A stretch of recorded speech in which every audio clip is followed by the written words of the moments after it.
আমাদের বলে না অসতের পুত্র এই বলু বললে হলো মহারণ ছাড়া দিকে বাড়িতে বাজি দিকে বাহার এই বলু বলে রং করতে লাগলো তো দেখি ছাড় ছাড় বলে লক্ষণ বারে আর তারে সময় একাই জমে যায় দেখি ছাড় ছাড় ওদের ছাড় ছাড় বাগতন লক্ষণ বলে যায় আজ তারে সময়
কিছু সৈন্য সামন্ত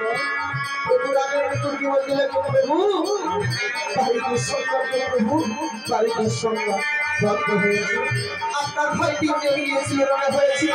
বলে না ভাই বলে রাখবো আর কি আমাকে দাদা বলে আমার প্রাণটুকু জড়িয়ে দিবে আমি যে ভাই হারা হলাম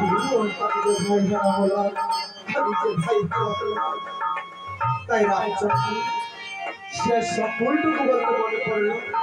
গভনপুত্র হনুমানের কথা তাই তাকে নিয়ে যাবো সে দক্ষিণ মরির পাওয়া হবে তাই রামচন্দ্র বাজারা হনুমানকে ডাকতে লাগলো বাজারা হনুমান বাজারা হনুমান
বাজারে হনুমান আমার তিন পিতা তুমি তাদেরকে যুদ্ধের নিমন্ত্রণ করতে আসতে পারবে বলে প্রভু তুমি যদি আশীর্বাদ করো নিশ্চয়ই পারবো হনুমান